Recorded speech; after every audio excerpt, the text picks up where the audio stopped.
Brad Stulberg, thank you for coming on the podcast. Really excited to dive into your story and dive into who you are as a person. From looking at you and from looking at you from the external, we have so many similarities and so many mutual points of interest that I think this is going to be a tremendous conversation. Yeah, I can't wait to dive in. I'm thrilled to be here. Awesome. So I figured we'd start at the top, meaning the top of your Twitter bio, which says tweets on human flourishing. What does it mean for a human to flourish? Do well and be well. That is my quick answer. That's my top line answer if we're starting at the top. Breaking that down a bit, I think that the doing well is acting authentically in alignment with your values out in the world. And then I think that the being well is a sense of fulfillment, contentment, wholeness, groundedness that all that doing emerges from. And I think that if your being is out of whack, then your doing is going to be out of whack. And if your doing is out of whack, then your being will be out of whack. So I view these two things as constantly reinforcing each other. Do you set aside time every week, every month, every year to go over your values specifically? Because they can change, right, as you grow? Yeah, for sure. I try to do that at least annually, if not twice a year. It's a huge part of my coaching practice to work with clients on defining their values, and then equally as important, the practices that they can show up and again, back to doing, that they can do day in and day out, that I'm kind of always thinking about this stuff too. So you could argue that at least once a week, I'm refining how I think about my own values. But formally, I try to do it once a year at least, yeah. So what are the most important values to you right now? So it's funny, I actually just went through this exercise only about 2 months ago, and everything for me ladders up to life and love.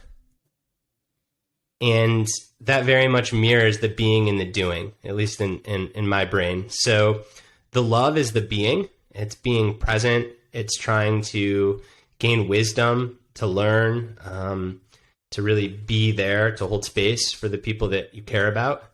And then the life is the doing.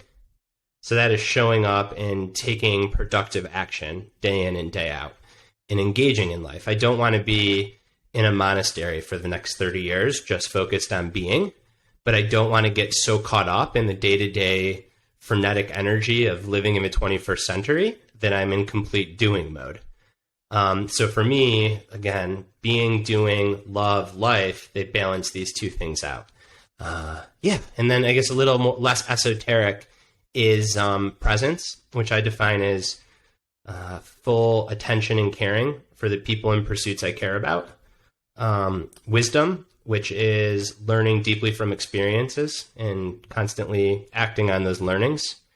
And then on the doing side, health, which is sound mind and sound body. So that's the foundation that allows me to show up in the world and keep engaging. And then authenticity, which for me is about trying to just really act on who I am and not have much cognitive dissonance between what's going on under the hood and then what I do externally. I'm curious, it sounds like those are really well thought out and defined, and I'm sure you spent a lot of time doing this exercise.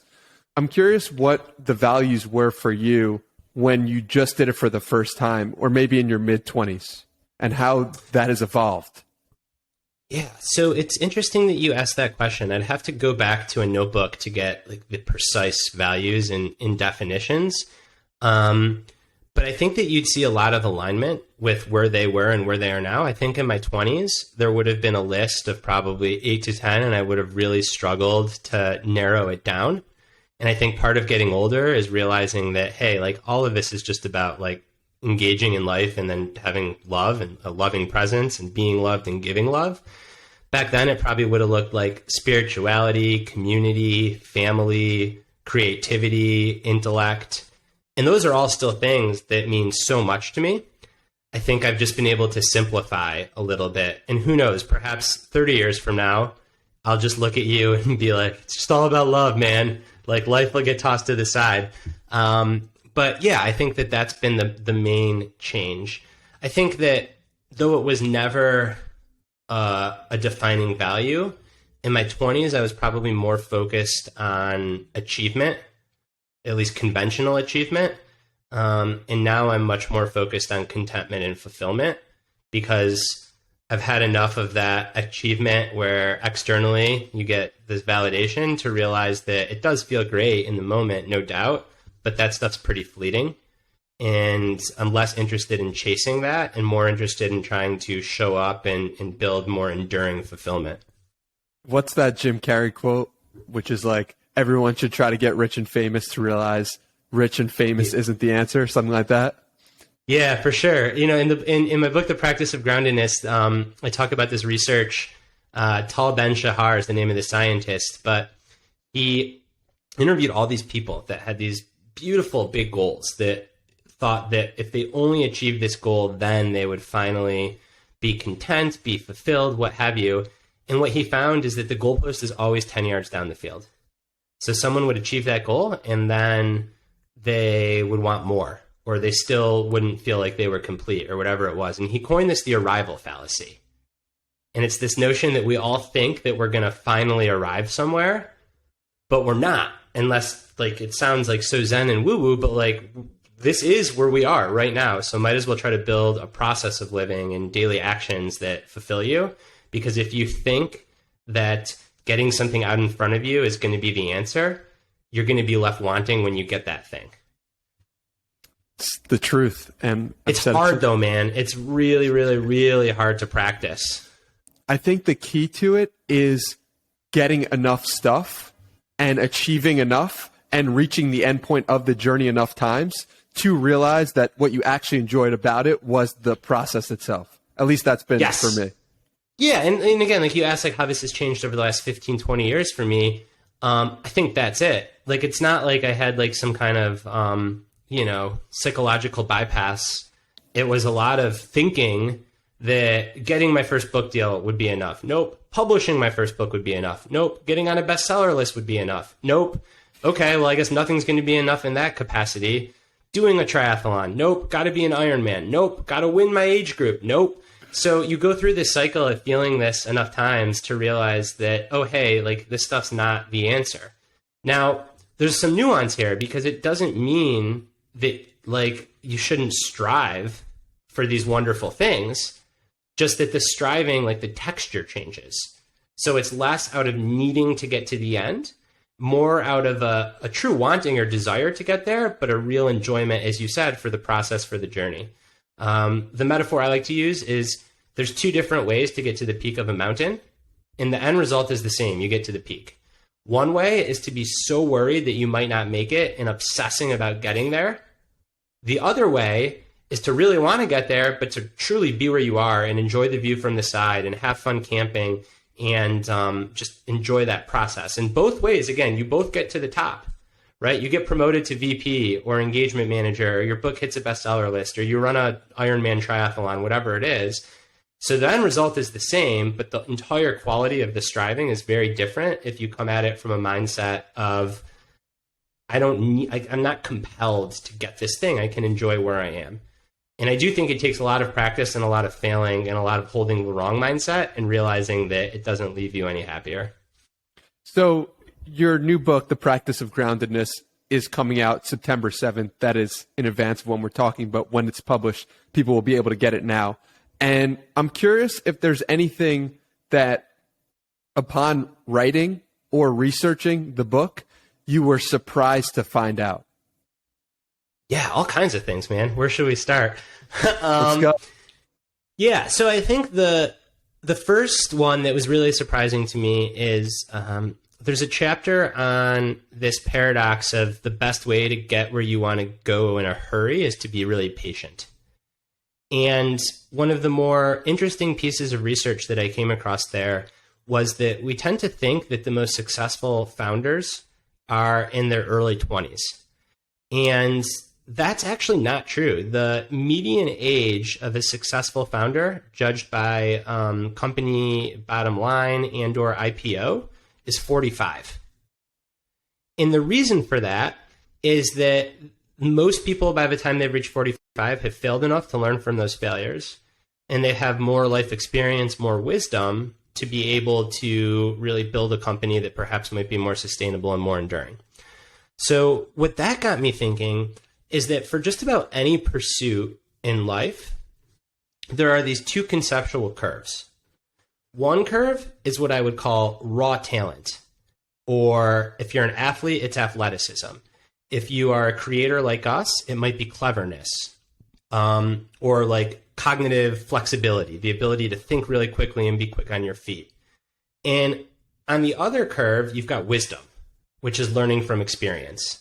And for any pursuit, you're at your best when these two curves cross. So there's research that shows like once you hit 25, 26, your ability to think really quick on the fly starts going downhill. So you're losing that, but what you're gaining is wisdom. So there's a reason that so many poets, when they produce their best work, are very old, because that's like a very wisdom-dominated profession, right? That curve matters a ton. Whereas if you are a computer programmer or something like that, you might peak earlier because the ability to learn really fast and change your mind and switch matters a lot. So the more I think about different pursuits in life, the more I'm like, oh, like where am I at on the raw talent curve versus the wisdom curve? And when are these things going to cross? And when these things cross, that's probably when you'll do your best work. Something I think about often is our peak. And for this motivated me a lot when I was getting into fitness for the first time, because I said to myself, oh, my peak will be at 30 for my fitness. And I have 10 years to work up to my peak. I don't know if that's true, but it led me to pursue fitness seriously because I wanted my peak to be my best. And I think having these frameworks in mind is helpful because it can serve as motivation and a sense of, okay, I want to see where I'm at. Does that make sense? Yes, it does. And you can always build and progress and change. So, for instance, in the example of fitness, a sprinter might very well peak when they're 24, 25. Because sprinting, the whole race is 9 seconds. It requires very little wisdom. You just go. It is completely how athletic are you. Whereas the peak age for ultra endurance athletes tends to be between 38 and 42. And for ultra runners, it can even be older. Well, that's because if you're doing a 100-mile race, so much shit's going to go wrong, and you have to rely more on the wisdom. Athleticism is still really important. You're not going to win this thing in your 80s, but you rely more on wisdom. And I think the same thing holds true in fitness and relationships and all these various areas of life, that if we can be patient with ourselves and give that wisdom curve time to grow, our best might actually be in front of us, even though we're constantly told this story that, you're only young once, youth is wasted on the young, you got to do it when you're young. Brad, so I've heard you on so many podcasts and listened to you talk about ultras and endurance racing so often, but I haven't really heard you dive into why you got into it in the first place and how that journey unfolded. So I'd love for you to expand on that a little bit here, if possible. Yeah, I've never been asked this question, so there's definitely a story behind it. So I'm thrilled that you're asking. I first got super into endurance sports when I was in undergraduate school. It was my senior year, and the girl that I was positive I was going to marry dumped me. And there was this huge gaping hole in my life. And I just threw myself into running. And then eventually also biking and swimming. It was a complete analgesic numbing agent. And I really liked it. And it gave me a chance to just put all my energy into something else. It was very self-focused. So it's like building up a sense of self after that goes to shit in a breakup like that. And that's how I got into doing endurance sports.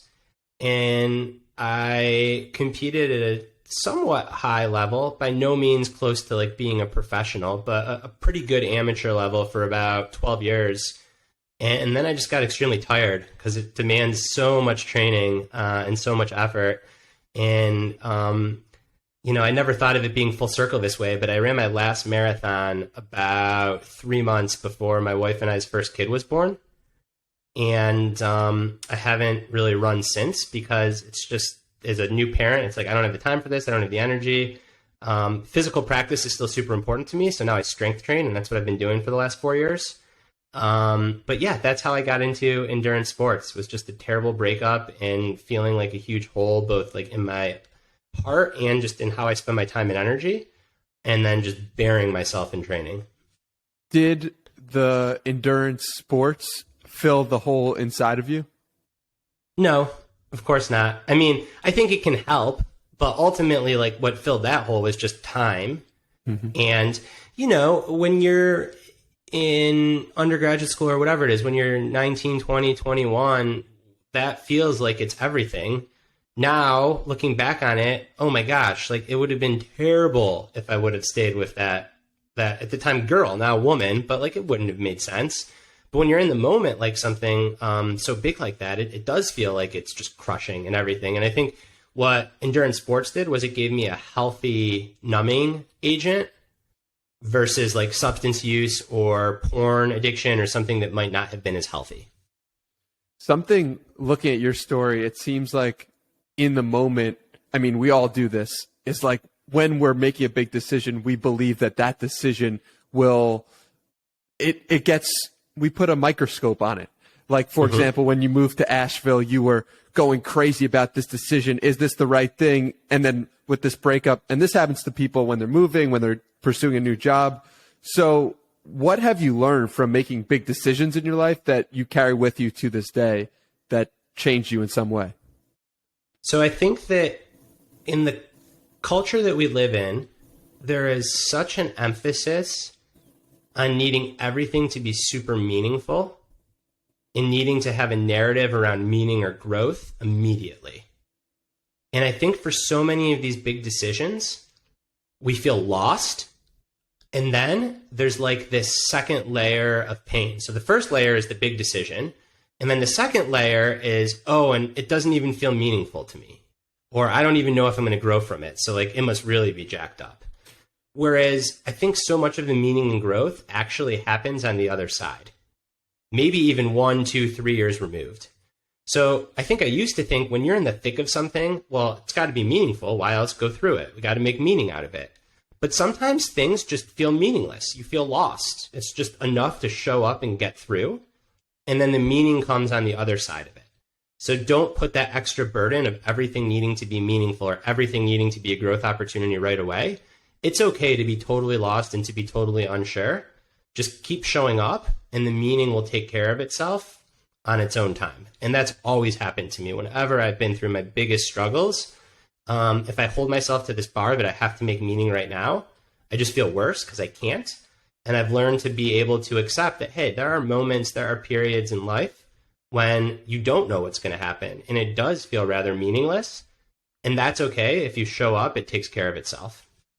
Well, a big moment for you that certainly was meaningful, and I'm sure you knew it had some meaning, was when you got published in the Los Angeles Times, just throwing your article out as a flyer in 2013, I believe it was.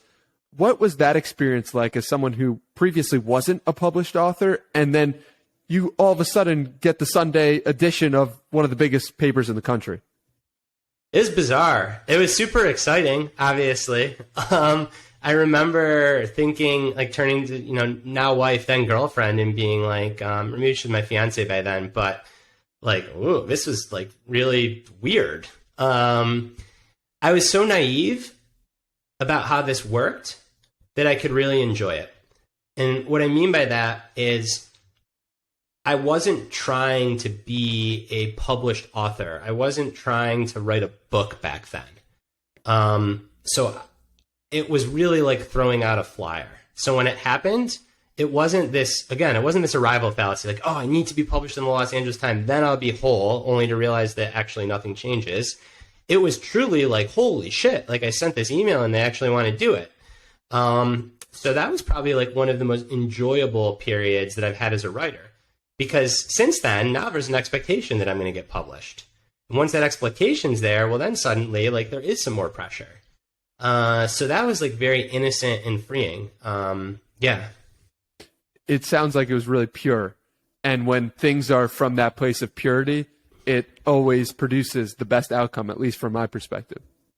Yes, and there's such an important lesson in that, because I often think that when I do something now, I should do it from the shoes that I was in 2013, which is like, I'm just doing this because I want to. Like, I have no idea what the Los Angeles Times readership is. I don't know anything about it. I'm writing this and I think it's good and I think people might benefit from reading it, so let's try it.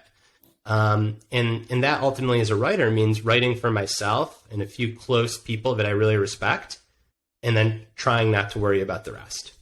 How do you do that as your reputation, and you've sold more than 250,000 books, you've done incredible things? Like, how do you hold on to that naive 2013 version of yourself? First thing is, it's hard, and I forget all the time. And then I realize like the pain that comes with forgetting, and then I remember. The second thing is I talk to people who have sold 1 million books. And I'm like, hey, like, you know, is the sky up there any clearer? And they're like, no, man, like it's the same sky as you're at. So like, don't chase it. And that helps with perspective.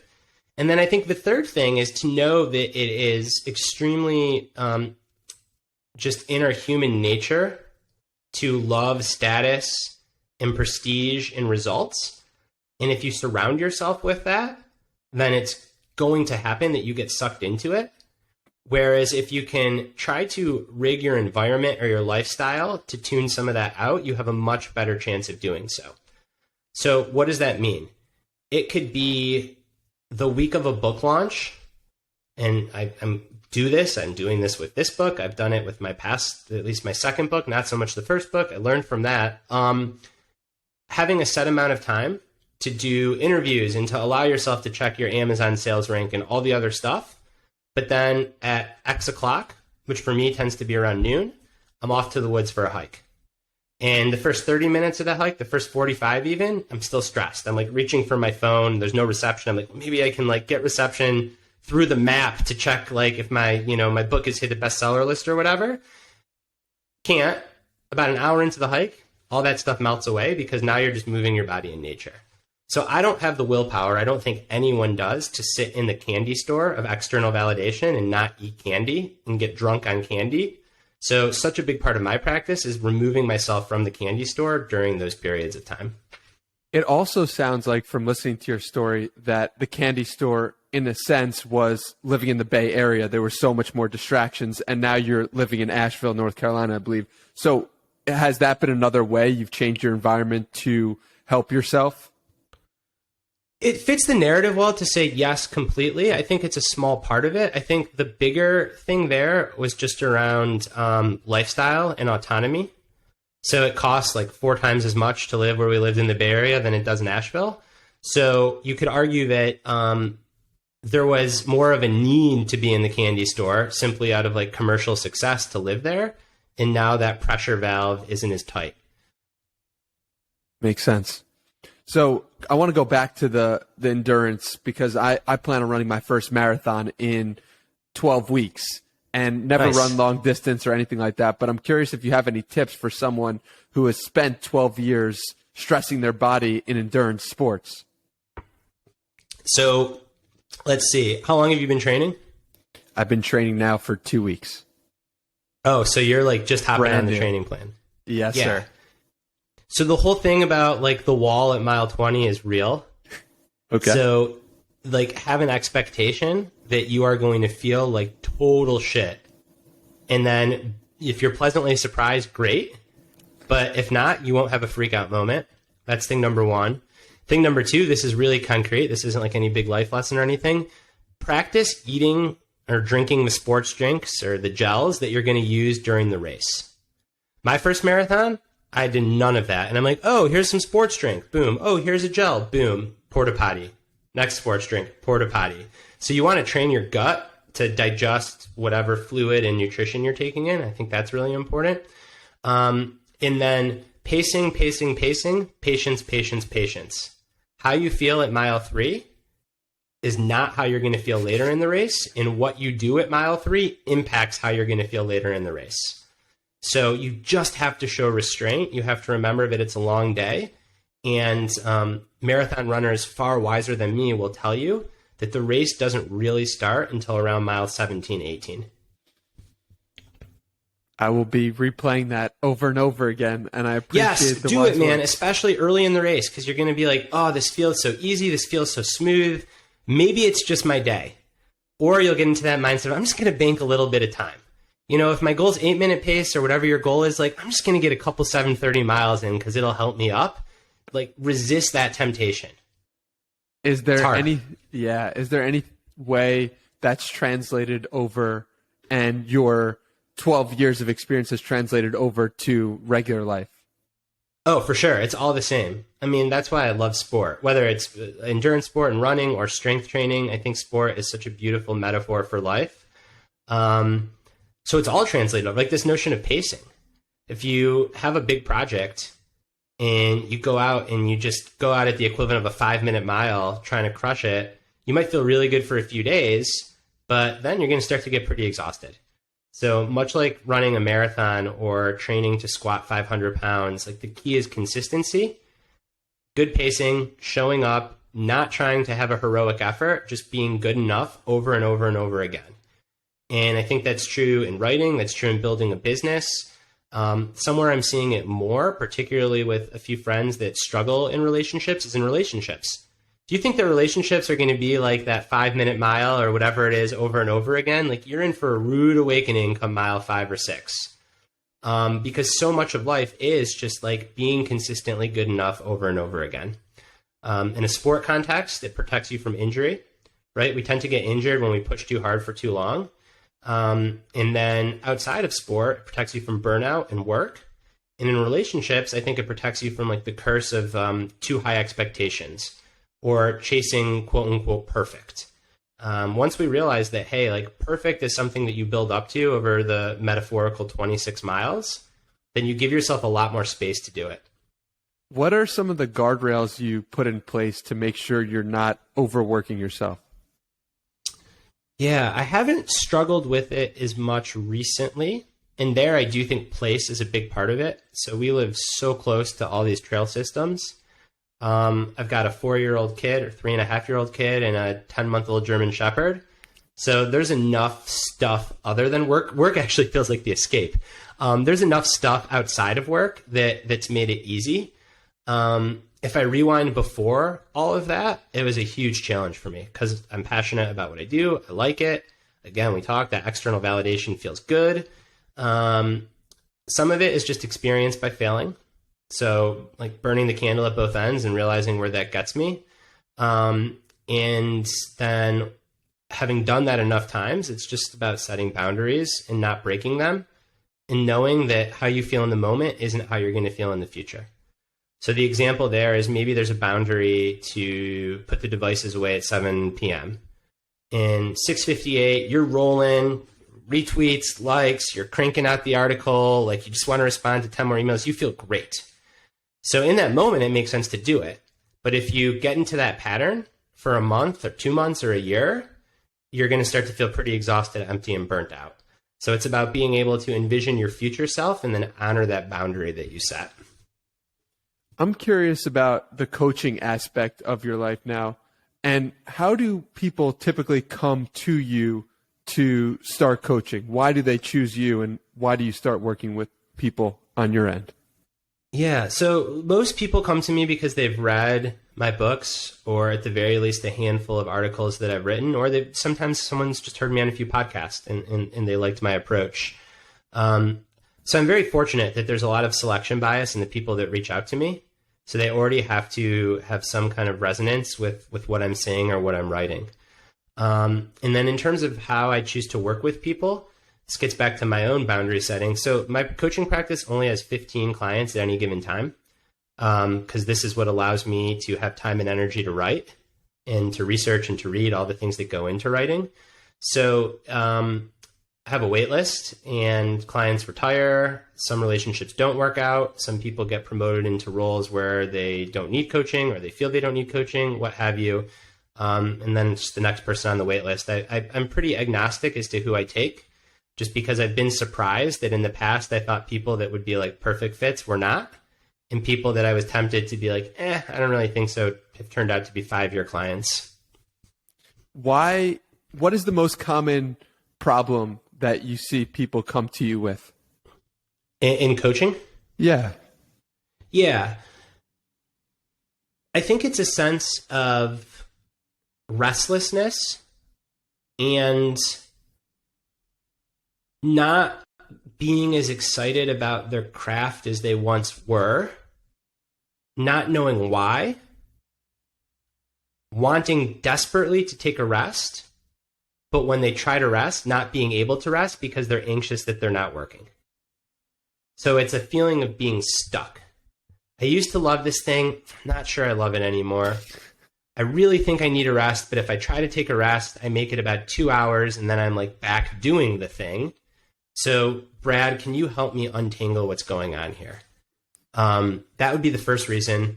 The second reason is people who are just crushing and they're like, I want to keep getting better. Like, you are speaking my language. There is no mountaintop. It's all about learning and growth along the way. And if I fall back 6 steps, I want you there when I fall back. And if I move ahead 6 steps, that's great too. It's just so nice to meet a like-minded person. So like, come help me walk the path. So I'd say those are the 2 buckets. Is the second bucket more difficult? Which one's more difficult for you personally as a coach? I actually don't separate them that much because I think that the first bucket is a part of walking the path. And I think anyone that's crushing right now will eventually not be crushing. So my approach is like holistic enough to say, you know, here's where you are right now, and there will be ups and downs, and I'm here with you for it. That might sound a little esoteric. When the rubber meets the road, the only real framework I use in coaching is I have 3 big buckets with any client. And we don't have to work in these buckets proportionally. We just make sure to never leave any of them behind. And the first one is what I call foundational practices. So these are things that regardless of what's happening at work, what's happening in your life, they help you come to whatever it is, you know, solid, whole, ready to roll. These are things like sleep, movement, nutrition, community, for some people, meditation. For other people, it might be art, but really things that refuel you and give you the energy to show up at whatever you're doing. The second bucket is long-term. So here's where I am now. Here's where I want to be in 3 years, 5 years, 10 years. Here's the skill chasm in between. Help me close those gaps. And then the third bucket is acute. And this is, I've got this thorny issue that I can't solve, or I've got a board meeting and I'm not sure how to approach this investor.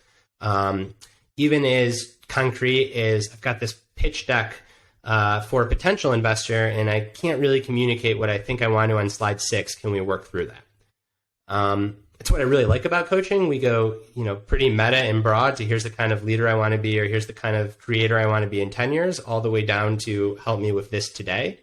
And then my job as a coach is to make sure that we just never completely forget about any of those buckets. How do you deal with the situation in such a fast-moving world of the second bucket where someone's 3-year, 5-year, 10-year vision may change a year into it because they see a new thing that really a path they need to go down now? How do you think about the fast-changing world and the need for a 5-year, 10-year vision? I try to think about it less about the thing and more about why the thing. Okay. So you asked me about values. I do think that values, while they change and they shift, there tends to be some pretty like recurring themes over time. Now, people have epiphanies, right? Like you're in the church, you leave the church, you come out of the closet. Like things can happen that totally blow up the values that you thought that you had or the values that you portray to the world. For most people, though, there's some continuity. And I think what changes is the thing that's going to work in service of those values. What doesn't necessarily change is the values themselves. So you might really think that you want to be an engagement manager at, you know, Boston Consulting Group. And a year later, you're like, I'm not sure if that's the thing for me. I actually think I want to join this startup. Well, that's okay. Let's get back to what are the things that you care about? What makes you happy? What do you want to practice day in and day out? And then let's evaluate which opportunity allows you to do those things. What's been the most rewarding thing or situation or experience about being a coach? Just getting to watch people be resilient and bounce back from challenging times and do great things. I love it. Like I get more nervous about my clients than myself. So there's like there's a real level of connection with the people that I coach and being in their corner. And it's not like I have all the answers. If anything, I don't have really any answers. My whole role is to ask good questions and then to help people figure out for themselves what makes sense. And if I can ask just a few questions that really lead to insight, that then someone can go and change something in their craft and improve, that's so rewarding. What makes for the best type of question when coaching? Not to accept the surface answer. So there's this fairly common strategy of 5 whys. So why aren't you sleeping? My mind's racing. Well, why is your mind racing? Because of this challenge at work.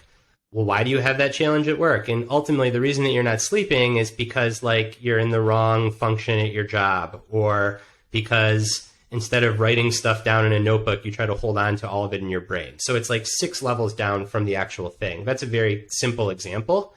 But I think the most important question is, tell me more.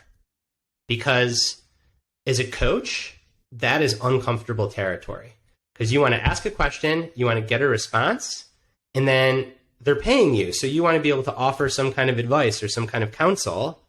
So being able to pause and say, tell me more. Giving people the space to really go deeper into trying to find the root problem. It's the hardest thing to ask, because you can face great imposter syndrome. Why is this person paying me all this money if all I'm saying is tell me more? But it's also the most important question that you can ask. Has there been a situation or situations when you felt inadequate as a coach, and how did you deal with that, if so? Yeah, all the time. I'm young. I'm 35. So I'm generally coaching people that are older than me, that are more experienced than me, that are in positions of power that I haven't held. And I just remind myself that A, everyone's making it up as they go. That's a universal truth. B, it's not in my nature to try to do this, so I don't, but going above and beyond to not hide any of these things. I've never been a leader of a big department, so I don't know how to lead a big department. What I do is research and write on these principles. And what I can help you with is thinking through how to apply these principles to your work. But I can't tell you what to do in your work. All I can coach towards are these principles. So really wearing that on my sleeve and kind of unloading myself of the need to try to be something that I'm not is super helpful. And realizing that if you don't have imposter syndrome in a situation like this, I think that's a much bigger risk than having it. So you have imposter syndrome, and just to a healthy degree, I'd say. Right. Because right. No doubt or no oh my gosh, what am I going to teach this 4-time Olympian? Then you're got to be pretty narcissistic to think that you have all the answers. So just accepting that, hey, actually, this is a sign of humility.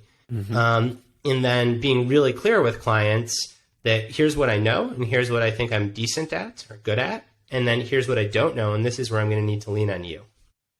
Makes sense. So I'd like to shift now to your process when writing and your process when putting together words. What does that look like? Do you have a set practice or routine, anything like that? And if so, what does that look like? Yeah, so it starts with reading. So I read a ton, and I read from pretty diverse genres. And whenever I read with a pen, and I'm holding up, I know listeners can't see, and a stack of sticky 3M cards.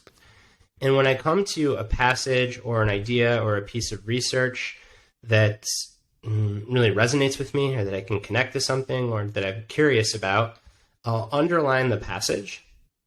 And then on the sticky note, I'll write whatever thought I had. So that could be fascinating research on ego development. It could be beautiful sentence on addiction. It could be exploring the paradox of being enough and getting better. So little mental reminders, and then I stick the cards on upside down. So whenever I pick up a book, I've got this Rolodex of little cards with ideas. And then sorry about that. I'm pretty meticulous. I organize all my books by topic matter. So then I just go live my life out in the world. I observe things. I read magazines. I follow current events enough. And if an idea gets brewing to offer a perspective in writing about an event, I'll say, well, what are like the themes that I want to explore? And then I'll go to my bookshelf and I'll go to that section of my bookshelf. And then I'll start looking at the little notes inside each book and piecing together a hypothesis or a narrative or some kind of argument that I want to make, and having all the research literally at my fingertips. For me, writing is always very easy because that work upstream of it makes it so easy. So when I sit down to write, I like have a bevy of wisdom to draw on. I have the right experts to cite or to quote. And the idea is generally formed. And then I guess the last thing that perhaps makes writing so easy for me is my first drafts suck. So the reason that writing's easy is because I'm terrible at it when I try, but I don't let that get in the way. And I've realized this about myself. I am a terrible first draft writer. I am a wonderful editor. So I no longer hold myself to any bar other than write 1,000 words. Now, this works for me. It doesn't work for other people. Other people really stress. But by saying I need to write 1,000 words in the next 2 hours, I don't have to like get obsessed about quality. I just vomit on the page. I wake up the next morning with fresh eyes. Gets a little bit better. Later that afternoon, revisit it, a little bit better. The next morning, a little bit better. And after 5 or 6 rounds, suddenly this thing that was terrible is a decent enough piece of writing. At what point do you know you have all these index cards, you have all these ideas? At what point do you say to yourself, okay, this is a book. This is something I'd like to explore in a longer length? Yeah, when I can't stop thinking about it. So sometimes I'll write an essay or an article and it's like out of my system, but there are certain topics that I keep circling back to, or that I think that I've exhausted them, but then something happens out in the world, or I read something, or even just I have a fleeting thought and I'm like, oh my gosh, like there's that angle. And there's just so many angles that can't possibly be contained in a series of articles. That's when I think, like this might be a book. And then my process is 100% crowdsourced from people I respect. So I've got like 15 people that I go to and I'm like, hey, here's an idea I want to explore in a book, yay or nay. And most of the time it's nay, which is why I've got 3 books, not, 17 books. You're only 35. Yeah, that's true. But every once in a while, like people are like, oh yeah, like I think that could be a book.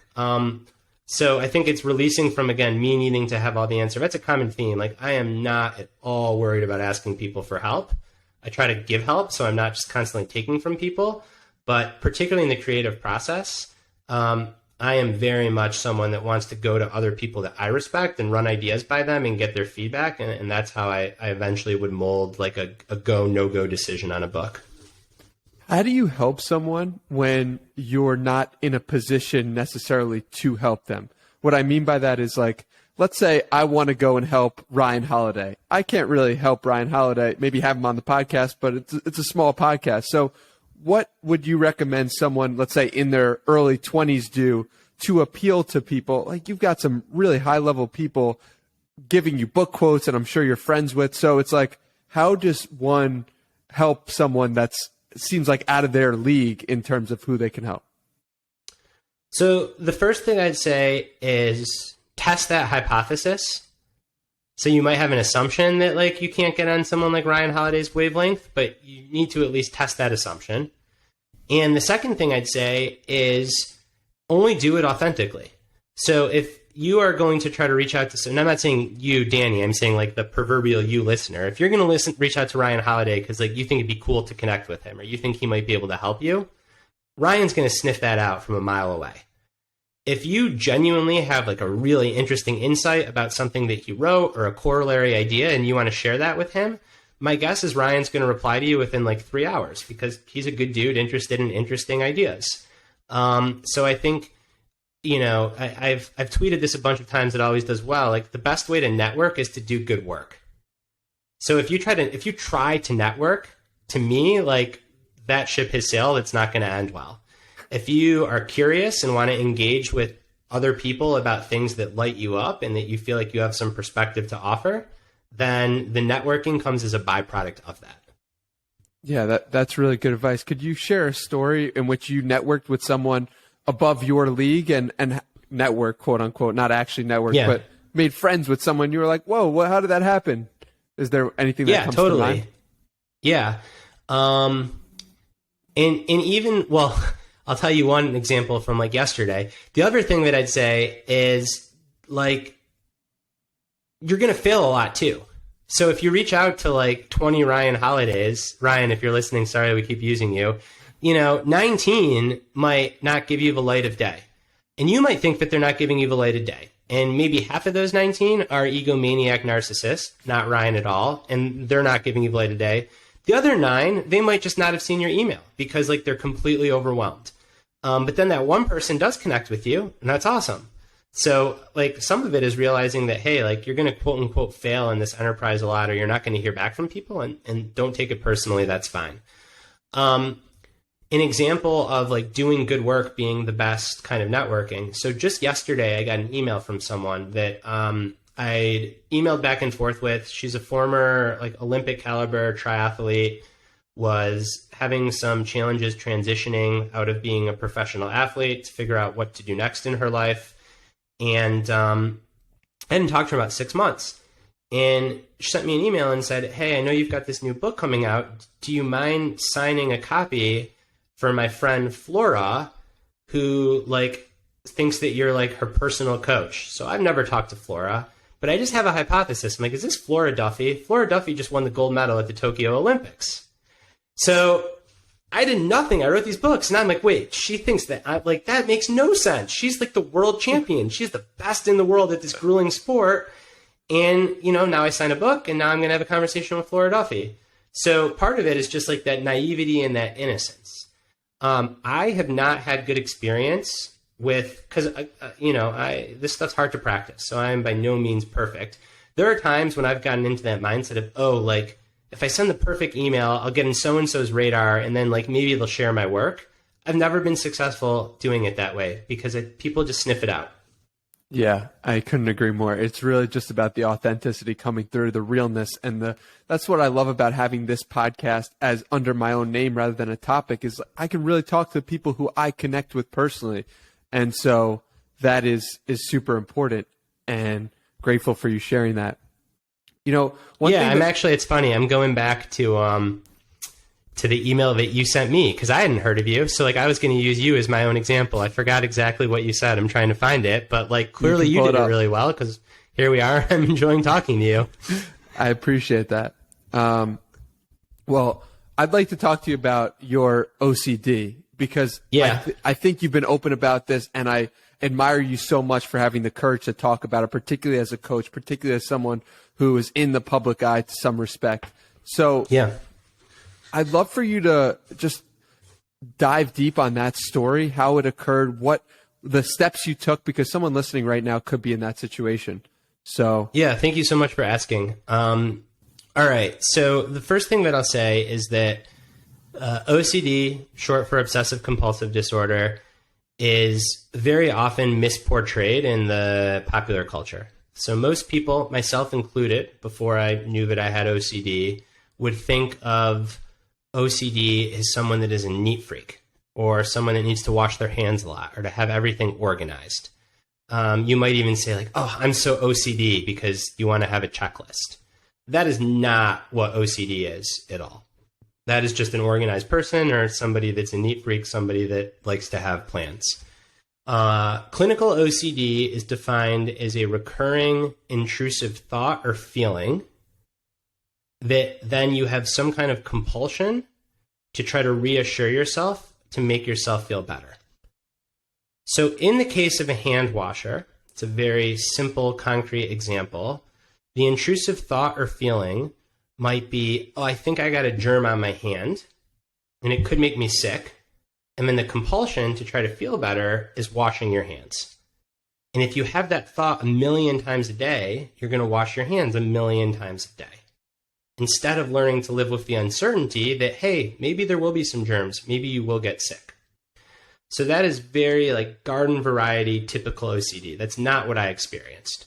So my intrusive thoughts were very much around existentialism and the meaning of life. So I would have thoughts that, hey, we're all going to die anyways. So what's the point of doing anything? What's the meaning of life? And there is no answer to that question. Like 2 + 2 = 4, the meaning of life does not equal X. It's totally uncertain. And now I can talk to you about this in a very rational way. But when I'm having those thoughts, they are accompanied by like full body shots of anxiety and despair. And my compulsion, my reassurance, was trying to answer the question. So I would spend hours and days engaged in this loop of life might be meaningless. What's the point of all this?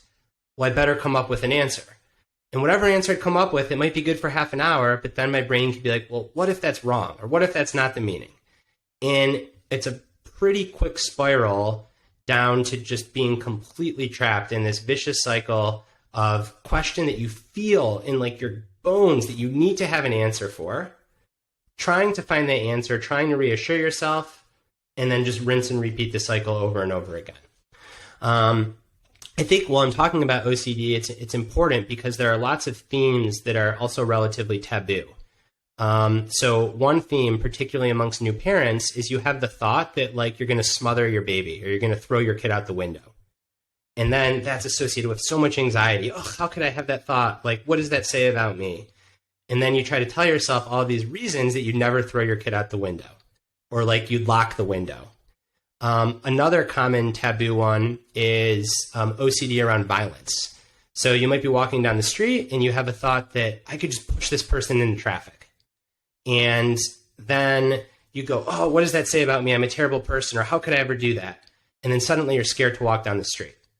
So part of what makes OCD hard to diagnose is a lot of people are scared to go get help because they think that they're fundamentally broken. So it's just super important to share that, because if you actually like were a psychopath and was going to push the guy into traffic, you wouldn't have that anxiety about it.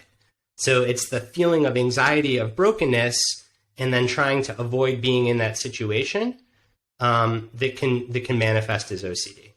So in my case, I'm very, very fortunate that I like have not stigmatized mental health.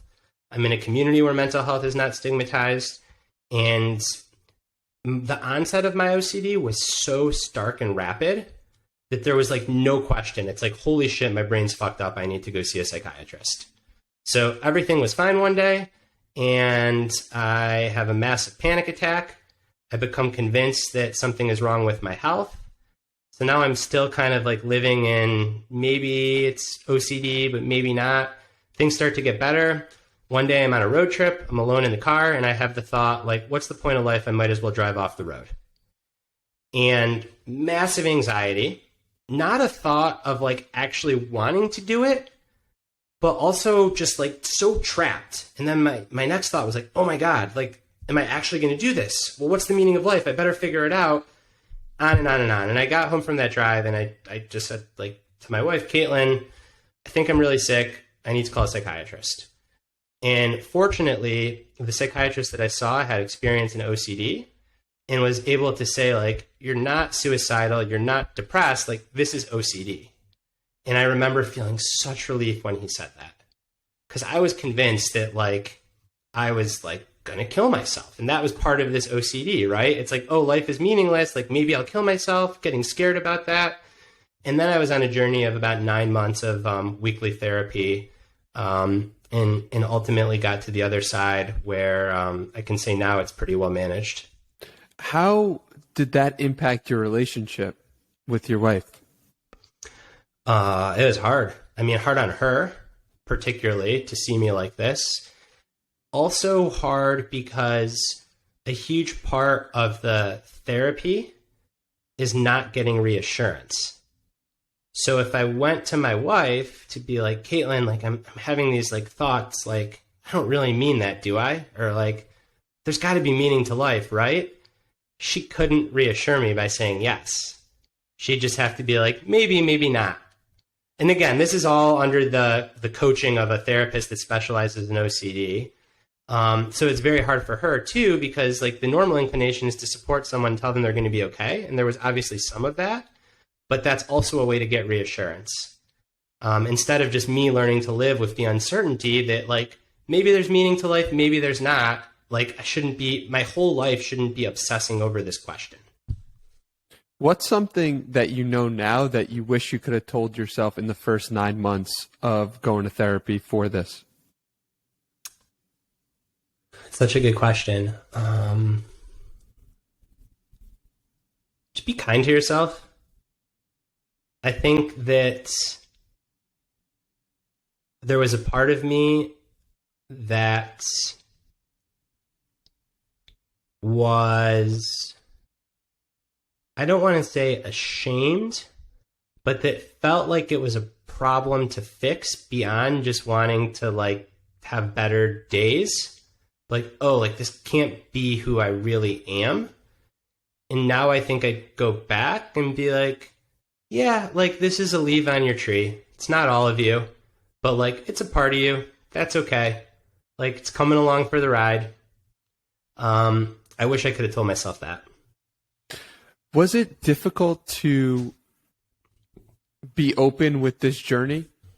Or was it something that you went back and forth on? How did you come to the decision to say, I'm going to tell people about this?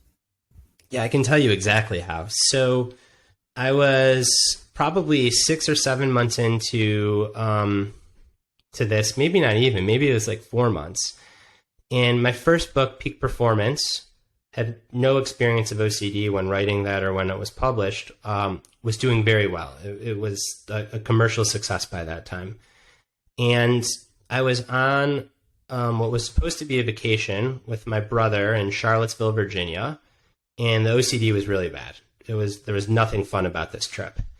And I remember being in a coffee shop getting a sandwich and pulling up my computer and having an email from this 26-year-old dude being like, I'm such a big fan. You're only 30. Seems like you have like everything together. You wrote this book. Like, here's my story. What advice do you have for me? Meanwhile, I'm completely like sunk in one of OCD's terrible waves. And I remember thinking, I can't do this anymore. There was so much cognitive dissonance between what I was experiencing on the inside and how people perceived me on the outside. So my choice was either done being public, which meant done writing, or tell this story. And with the help of my therapist, the answer that I came to was ultimately tell the story. Telling the story, I wasn't worried that people would think less of me. From what I just said, like OCD is pretty weird, and it can be, so it's hard to understand. So I guess I relied on my ability as a writer to try to communicate like what it is.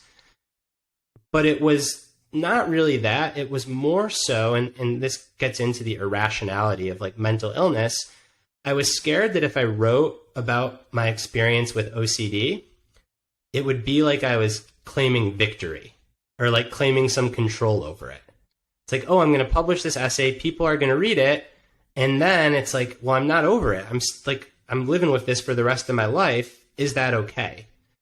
And ultimately that became a part of my therapy, because that's just facing another fear, which is you might write this story and people might read it and love it. And then you might be super sick for the next 6 years, but like, you're going to have to find out. So I really credit my therapist with pushing me to publish this and to write this essay that I wrote back in, I think it's 2018 or maybe early 2019. That was like my first public speaking about this. I guess not speaking, excuse me, writing. And you know, like I learned that what people say is really true. It became my most popular essay, and not like in a performative way, like, you know, it was like people genuinely empathized, and you realize that so many people are going through something, whether it is depression, grief, anxiety, bipolar. Like I got notes from all these people, some of whom I knew, some of whom are world-class at what they do, being like, oh my gosh, like me too. And that made me feel good, and not in a way like, oh, look, I've helped these people, but in a way of like, oh, like we're all just like brothers and sisters in this together. And there's a lot of solace in sharing something uncomfortable and learning that you truly aren't alone. Why specifically did your therapist push you to publish the article? Because not writing it would have been avoidance. And avoidance just makes the beast grow stronger. So if you think about it, again, in very simple terms, if you have a fear of snakes, even if they can't hurt you, then the best thing that you can do is force yourself to be in a room of snakes. And you're going to panic at first and it's going to suck, but eventually you're going to settle in. And on the 200th trip to that room, you're going to fall asleep because you know the snakes can't hurt you. In my case, I had developed such a discomfort with OCD that I was scared that by writing about it, OCD was going to hurt me. It was like stepping into a room with it in public. And you can't run away from the snake. You have to touch the snake. So in this case, I had to touch that fear, which was writing about it. How would you rank that decision to publish that article based on difficulty? And are there any other situations you could talk about that were more difficult, or how did that rank on the difficulty of all decisions you've ever made? It's definitely up towards the top for sure. So much of the therapy for OCD is rooted in it's called exposure and response prevention. So you might be familiar. I'll tell listeners. You basically want to expose yourself to the thing that causes your distress and then prevent the reassuring response. So in my case, my therapist had me read a ton of nihilism and then not try to figure out like why they were wrong. Because I was scared that there's no like inherent meaning to life. So she's like, great, like you're going to start reading a ton of nihilism. It takes a very skilled therapist and or psychiatrist to be so confident in this diagnosis. But when there was a week that I was scared like I was going to drive off the road, my therapist had me go on 2-hour drives every day. Those were really hard moments. It sounds so crazy and irrational because by definition, like it is crazy and irrational. That's mental illness. But in those moments, just getting in the car was a hard decision because my brain had utterly convinced me that I might drive off the road. Wow. What do you think separates a good therapist from a great therapist?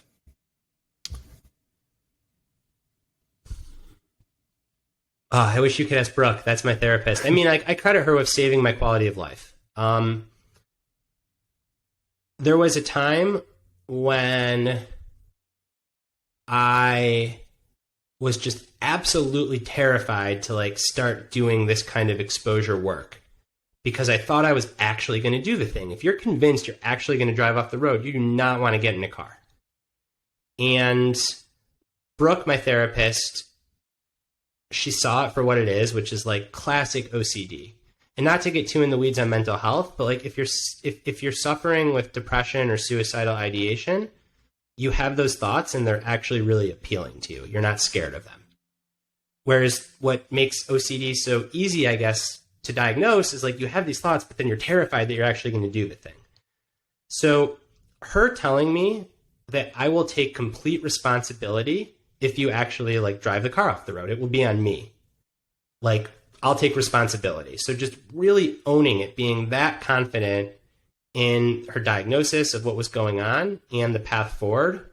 In that moment, like that's what took her from good to great. Now, she's super skilled. I also saw a psychiatrist that she consulted with. Like this wasn't an easy decision. By that point, looking back, and I've asked her this, she had to be so sure that like, oh, like this is just OCD. And therapists that treat this, they almost joke that like their patients think like the world is ending, but objectively, like their patients are totally fine. They just have to go get them to do these things that their brain's telling them not to. What is something you're currently struggling with? So I think whenever a book comes out, I find it hard to toe the line between allowing myself to get really excited and enjoy the process and take in the positive feedback and celebrate, but not step totally into the candy store. So I don't think that completely tuning everything out and just going camping in the woods for 2 weeks and then coming back and pretending that you didn't publish a book is healthy. I don't think refreshing your author sales rank 10 times a day is healthy. It's very hard to be able to find that in between. It's easy to disappear. It's easy to go all in and eat candy for 2 weeks. It's hard to like taste the peanut M&Ms, savor them, enjoy them, but not eat yourself sick. Where do you find do you look to mentors or guidance or people who have done it and published more books? How do you come to that conclusion? How do you find the best way forward? Yeah, I think that there's a part of it that's looking to mentors, and realizing that everyone kind of goes through this.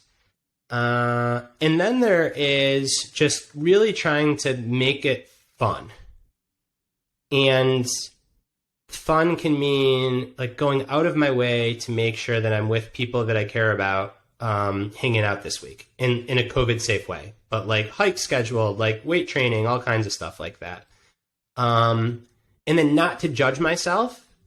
If I do like get caught up one day and like, is it going to make the bestseller list? Is it not? Realizing from every author, like the freaking Zen master authors go through this. So if it's also just an occupational hazard, it's a part of the job. And okay, like, you know, if the first book you spend 2 weeks obsessing about it, the second book you spend a week and a half, maybe this book I'll only spend a week, that's a victory. Yeah, looking at your past self and looking how far you've come is really important. And then before we go to a close, I'd like to finally ask you, what are you most grateful for today? I think this conversation, man. I've enjoyed this. I listened to a few of your podcasts to prepare, so like I knew that, you know, you were a pro, but I never talked to you before, and you never know stepping into an interview. And maybe of like the 25 questions you asked, 1 or 2 had been asked to me before, but the other 22 were fresh. So I'm really grateful that I got to show up and talk about interesting things with you today. I'm really grateful for your I'm not just kind sucking words. up to the teacher, like seriously, because thank you know, a book launch, you're doing all these podcasts. And the last thing that you want is to show up and to like be asked the same 10 questions and give the same stock answers. And everyone asked me about my OCD. Everyone asked me about my coaching. But like, what makes a good therapist? What makes a great therapist? These are questions that no one's asked me. So I really appreciate you taking the time and honing your craft. Thank you, man. I work at this relentlessly, and I know that the things you do, you treat the same way. So I appreciate your kind words, and I'm really grateful for this conversation as well. Where can we send people? I know I'll be purchasing The Practice of Groundedness, but where can we send people to buy it and follow you further and connect? Yeah, thanks, man. So the book you can get anywhere, Amazon, Barnes & Noble, bookshop.org, your local bookshop, pretty much anywhere there's books.